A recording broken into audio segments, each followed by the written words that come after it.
Accroche. Imaginez-vous parcourir les paysages accidentés du Congo sur une trottinette en bois, sans une seule goutte de carburant. Oseriez-vous l'essayer? Ou que diriez-vous de monter à bord d'un minibus Kenyan qui n'est pas seulement un moyen de transport, mais une véritable galerie d'art mobile et pleine de vie? Avez-vous déjà pensé aux ânes comme à des héros méconnus, la fameuse voiture du pauvre? L'Afrique abrite les moyens de transport dont vous n'imagineriez même pas l'existence. Prêt à plonger au cœur des modes de déplacement les plus étonnants et insolites du continent? Quand on parle de transport, on imagine souvent des engins modernes, des bus, des camions ou des motos filant sur des routes goudronnées. Mais si je vous disais qu'au cœur de l'Afrique, il existe un moyen de transport si unique et ingénieux qu'il peut déplacer près d'une tonne de marchandises sans une seule goutte de carburant, découvrez le tchoukoudou. Une trottinette en bois que l'on ne trouve qu'en République démocratique du Congo. Un véritable emblème d'ingéniosité et de résilience. C'est un véhicule entièrement fabriqué à la main avec du bois local, qui dévale des routes difficiles sous des charges impressionnantes. Ce n'est pas une trottinette ordinaire. Le tchoukoudou est conçu de manière simple mais redoutablement efficace, pas de moteur. Pas de pédale et aucune pièce de haute technologie. Juste un cadre en bois massif et des roues robustes, souvent renforcées avec des bandes de vieux pneus pour plus de solidité, et c'est là que ça devient surprenant, cette trottinette artisanale peut transporter jusqu'à 800 kg, soit environ 1760 livres. Les agriculteurs et les commerçants la chargent de bananes, de charbon de bois ou même de matériaux de construction, dans des régions où le transport motorisé est rare et cher. Le tchoukoudou est devenu un outil de survie indispensable. Mais comment cette merveille en bois a-t-elle vu le jour? Au début du XXe siècle, les agriculteurs de l'Est du Congo avaient besoin d'un moyen pour transporter des marchandises sur des kilomètres de terrain difficiles. Sans véhicules accessibles ni routes pavées, ils ont fait appel à leur propre ingéniosité et ont créé cette trottinette par pure nécessité. Au fil des ans, le design du tchoukoudou n'a pratiquement pas changé. Mais son rôle est devenu de plus en plus vital. Aujourd'hui, il ne sert pas seulement à transporter des marchandises, mais il est aussi devenu une source de revenus. Certaines familles vivent de la location de leurs tchoukoudou ou les exploitent comme de petits services de transport. Alors, prêt à partir au Congo pour essayer cette trottinette en bois unique en son genre. Partagez vos impressions dans les commentaires. La galerie d'art mobile du Kenya, le Matatu. Vous avez bien entendu? Les transports en commun du Kenya ne ressemblent à aucun autre. Ce sont bien plus que des minibus. C'est un mélange vibrant d'art, de musique et de culture sur rousse. Chaque Matatu est un véhicule privé, méticuleusement décoré, couvert d'œuvres de style graffiti, de couleurs vives et de portraits d'icônes mondiales. De Tupac Shakur à Bob Marley, avec des capacités allant de 14 à 32 passagers, les Matatus sont le cœur battant des transports publics au Kenya, en particulier à Nairobi et dans d'autres grandes villes. Pour des millions de personnes, ils sont le moyen quotidien de se rendre au travail, à l'école ou au marché, naviguant aussi bien sur les routes principales que dans les ruelles étroites, Kobizno Feznena, réputés pour être rapides, abordables et omniprésents. Les Matatus sont aussi imprévisibles. Ils filent à toute allure dans les rues bondées, se faufilent entre les fils et manœuvrent avec une expertise déconcertante dans le trafic tristement célèbre de Nairobi. Monter à bord est une véritable aventure, souvent accompagnée de musique locale à plein volume sortant de puissants systèmes audio. À l'intérieur, un Matatu est aussi vibrant que son extérieur. Des lumières clignotantes, des autocollants audacieux et des systèmes de sonorisation personnalisés jouant les derniers hits kenyans ou des morceaux internationaux donnent l'impression d'être dans une boîte de nuit ambulante. Cet art et cette musique incarnent l'énergie et la créativité de la jeunesse kenyane, reflétant l'essence de la culture de la rue ou la mode. La musique et l'art se mélangent harmonieusement, les noms et les phrases peints dessus ajoutent une touche de personnalité, révélant la fierté du propriétaire ou le caractère du bus. Pour de nombreux visiteurs, un trajet en Matatu offre un aperçu unique de la vie locale brute, animée et parfois chaotique. À l'intérieur, les passagers sont assis les uns près des autres, échangeant des conversations rapides ou des rires pendant le trajet. Cet espace partagé favorise un sentiment de communauté. rassemblant des personnes d'horizons différents et ajoutant une dimension sociale à chaque voyage. James, des États-Unis, a dit: On ne connaît pas vraiment Nairobi tant qu'on n'a pas pris un matatu. C'est animé, un peu chaotique et plein de vie. Le meilleur moment? Le matatu que j'ai pris était peint avec le visage de Bob Marley et diffusait du reggae à fond. C'était comme un hommage mobile à la culture africaine et mondiale. Sans utiliser de carburant ou de machine pour se déplacer. Ce véhicule peut affronter les terrains les plus difficiles. Curieux de savoir ce que c'est? Mais avant de commencer, j'ai une petite demande de 10 secondes pour vous tous. Si vous pouviez nous aider, s'il vous plaît. Cliquez sur le bouton d'abonnement et activez la cloche de notification pour être toujours les premiers à recevoir nos nouvelles vidéos et notre contenu passionnant. Cela signifierait beaucoup pour nous. En retour, nous promettons de continuer à améliorer cette émission pour vous. Marché conclu. Dans les paysages ruraux et les petites villes d'Éthiopie, une humble créature joue un rôle vital dans la vie quotidienne de nombreuses personnes, l'âne attelé à une charrette. Pendant des siècles, ces animaux robustes ont servi de moteur silencieux à l'Éthiopie, transportant des marchandises, des provisions et même des gens sur des terrains accidentés où de nombreux véhicules modernes ne peuvent tout simplement pas aller. En Éthiopie, le coût de possession et d'entretien d'un véhicule à moteur est bien hors de portée pour la plupart des familles rurales, avec des prix qui commencent à des dizaines de milliers de dollars. En revanche, un âne travailleur, qui ne coûte souvent que quelques centaines d'euros, devient un atout qui change la vie. Il offre un moyen abordable et fiable de transporter des charges, d'accéder au marché et de ramener des biens essentiels dans les villages. On voit le plus souvent les ânes attelés dans les zones rurales et les petites villes d'Éthiopie, où les sentiers de terre étroits et les routes rocailleuses mettent au défi même les camions les plus robustes. Ces animaux transportent de tout, des récoltes fraîches au carburant, naviguant habilement à travers les marchés animés, les ruelles étroites et le paysage souvent escarpé de l'Éthiopie. Ce qui est remarquable, c'est la façon dont ces animaux incarnent la durabilité à une époque marquée par les préoccupations liées à la pollution. Ils ne produisent aucune émission, et leur entretien relativement faible, la nourriture et les soins ne coûtant que quelques euros par mois, les rend non seulement abordables, mais aussi écologiques. Il a un signe, si l'on considère que plus de 80% de la population éthiopienne vit de l'agriculture, ces ânes jouent un rôle crucial pour assurer la circulation des marchandises, reliant la vie rurale au marché et aidant les familles à subvenir à leurs besoins. L'âne n'est plus qu'un animal de travail. C'est un partenaire de survie au quotidien, surnommé la voiture du pauvre. Un seul âne peut transformer la capacité d'une famille à gagner un revenu stable. Grâce à ce moyen de transport, les familles peuvent amener leurs produits au marché, aller chercher de l'eau et transporter des ressources vitales sans dépendre de véhicules coûteux ou polluants. Avez-vous déjà vu ou utilisé un moyen de transport traditionnel comme les ânes attelés d'Éthiopie? Partagez vos expériences dans les commentaires ci-dessous. S'il y a une image qui capture l'effervescence et le mouvement de l'Ouganda, c'est bien celle du Boda Boda. Un taxi-moto qui sillonne les villes, les villages et les zones reculées, défiant les terrains variés du pays, plus qu'un simple moyen de transport. Les Boda Bodas sont le cœur battant des rues ougandaises, servant des millions de personnes chaque jour avec une vitesse et une énergie inégalées. Des marchés animés de Kampala aux sentiers accidentés des villages isolés. Les Boda Bodas sont partout en Ouganda. Ces motos agiles se faufilent dans la circulation dense, s'insinuent dans les ruelles étroites et atteignent des endroits inaccessibles aux voitures. Pour de nombreux passagers, monter à l'arrière d'un Boda est une expérience exaltante. Un sentiment de liberté et une vue unique sur la vie urbaine, tandis que les chauffeurs slalomant avec expertise dans des rues animées et chaotiques.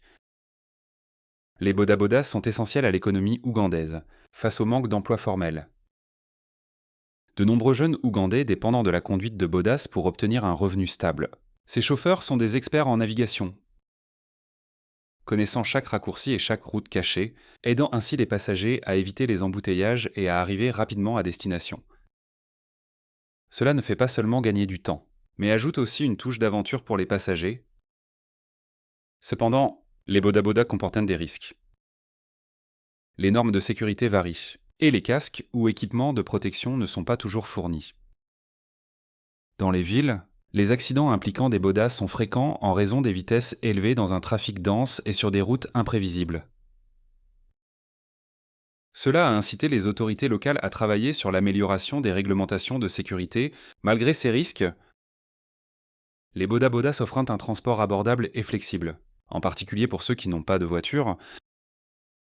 Au-delà de la mobilité, ils servent de liens sociaux, favorisant les connexions et les conversations entre chauffeurs et passagers, plus qu'un simple trajet. Un boda est une expérience partagée, qui fait partie du rythme quotidien vibrant de l'Ouganda. Richard, du Canada, partage son expérience. Traverser Kampala en boda était inoubliable. Se faufiler entre les voitures, sentir l'énergie de la ville de si près. L'habileté du chauffeur était incroyable. Laura, d'Australie, a également vécu une expérience mémorable. Mon trajet en boda-boda était palpitant. Le chauffeur m'a fait traverser des quartiers locaux. C'était rapide, un peu chaotique, mais une façon tellement authentique de découvrir l'Ouganda. Ensuite, découvrez cet incroyable pousse-pousse, un mode de transport emblématique de Madagascar, surtout dans les rues animées d'Antananarivo. Le pousse-pousse est un rickshaw à 2 roues, tiré par un chauffeur, connu sous le nom de pousseur, avec ses couleurs vives et ses motifs peints à la main.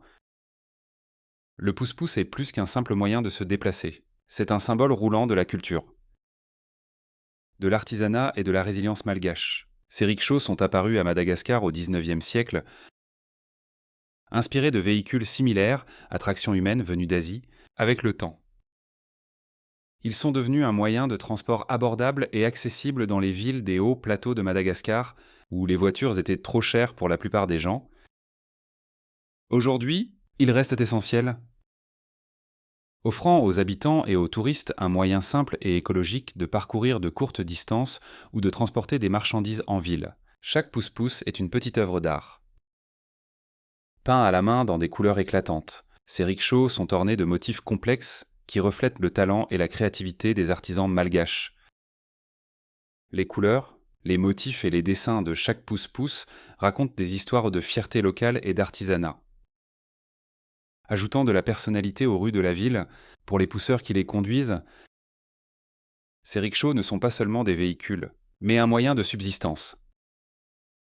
Posséder ou conduire un pousse-pousse fournit un revenu vital à des milliers de familles malgaches, Tarsik, transformant le rickshaw en une véritable bouée de sauvetage. Être pousseur n'est pas une tâche facile. Cela demande de la force physique, de l'endurance et de la résilience. Ces chauffeurs travaillent souvent de longues heures, par tous les temps, tirant passagers et marchandises. Parfois même en courant pour maintenir le rythme. Pour de nombreux pousseurs, c'est le travail qui fait vivre leur famille.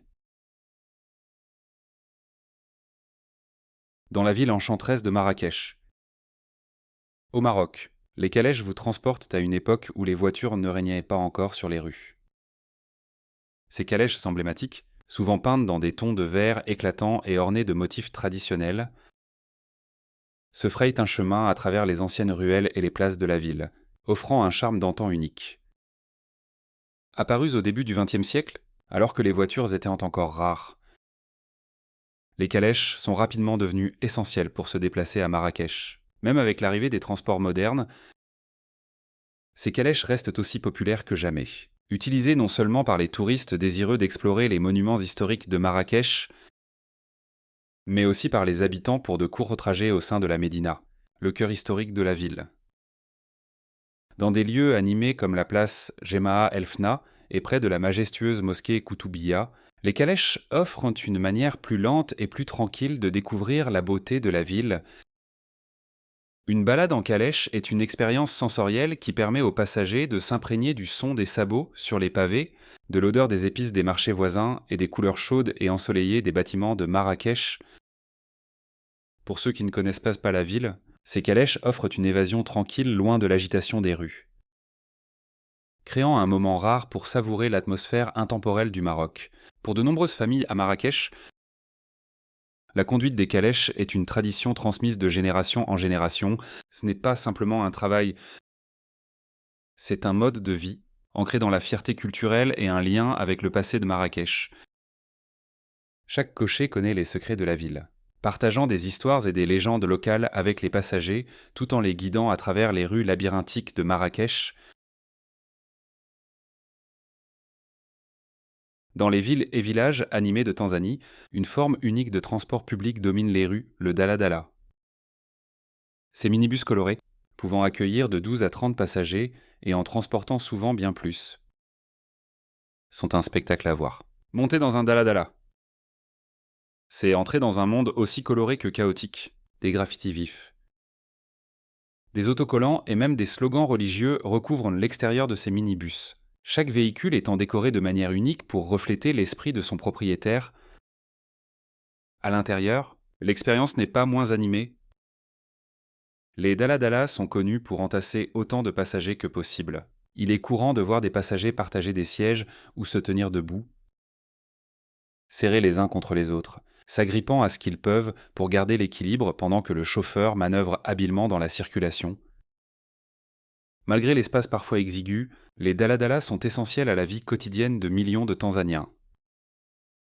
Opérant sur des itinéraires fixes, ils offrent un transport abordable et accessible à travers les villes et même vers les villages voisins. Pour de nombreux travailleurs tanzaniens, le daladala est la seule option pratique pour se rendre au travail, à l'école ou au marché, offrant une alternative peu coûteuse aux taxis ou aux voitures privées. L'impact économique est également important. Les daladala fournissent des emplois aux chauffeurs, aux receveurs et aux mécaniciens, constituant une partie essentielle de l'économie informelle de la Tanzanie, mais l'expérience du daladala n'est pas pour les âmes sensibles. Ces minibus sont connus pour leur ambiance survoltée, remplie de conversations, de rires et parfois de musique à plein volume. Le trajet peut être aussi excitant que stressant. Les chauffeurs naviguant souvent rapidement dans un trafic dense et ignorant certaines règles de circulation pour respecter les horaires SAST. Ce voyage rapide et parfois sauvage peut sembler imprévisible. Faisant de chaque trajet en daladala une aventure, la popularité des daladala s'accompagne de défis, notamment en matière de sécurité. Le surpeuplement et le respect limité du code de la route suscitent des inquiétudes chez les passagers. Mais leur prix abordable et leur disponibilité maintiennent une forte demande. En réponse, ces dernières années, le gouvernement a tenté d'introduire des systèmes de bus organisés dans les zones urbaines pour moderniser les transports publics. Cependant, le daladala perdure, représentant non seulement une solution pratique aux besoins de transport, mais aussi un élément résilient de l'identité tanzanienne. Pour découvrir le cœur sauvage de l'Afrique du Sud, peu de choses se comparent à une excursion en jeep de safari. Ces véhicules tout-terrain spécialisés sont conçus pour naviguer dans les paysages accidentés des parcs nationaux et des réserves animalières d'Afrique du Sud, offrant aux voyageurs une rencontre rapprochée avec la faune la plus emblématique d'Afrique. Modifiés à partir de robustes 4x4 comme le Toyota Land Cruiser ou le Land Rover Defender, les jeeps de safari sont conçus pour affronter tout ce que la brousse leur réserve piste de terre. Collines escarpées, terrain imprévisible et météo changeante. L'une des caractéristiques distinctives de ces jeeps de safari est leur toit ouvert, une modification qui offre aux passagers une vue imprenable sur la nature environnante. Cela les rend idéales pour repérer les célèbres Big Five d'Afrique du Sud, lions, léopards, rhinocéros, éléphants et buffles, ainsi qu'une multitude d'autres créatures remarquables qui peuplent ces terres.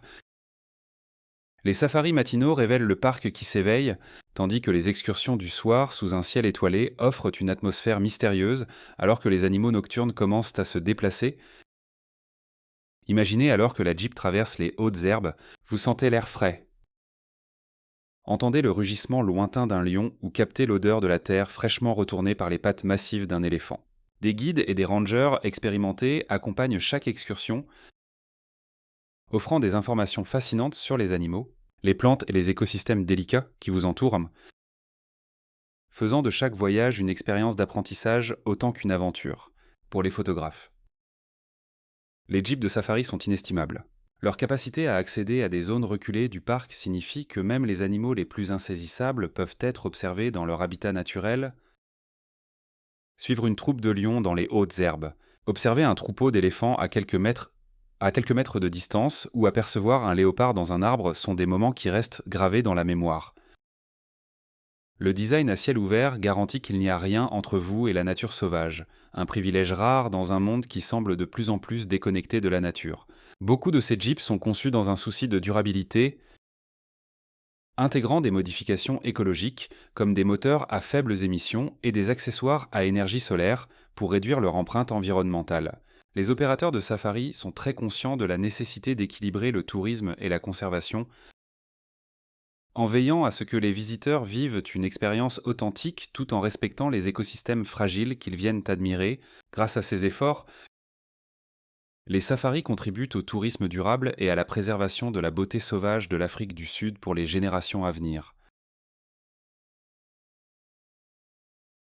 Imaginez un énorme bus jaune, bondé de passagers bien au-delà de sa capacité prévue, avançant péniblement dans les rues encombrées de Lagos avec une énergie à la fois excitante et imprévisible. Connu pour transporter jusqu'à 2 ou même 3 fois sa capacité assise, le Mahou est un spectacle et une expérience uniques à Lagos.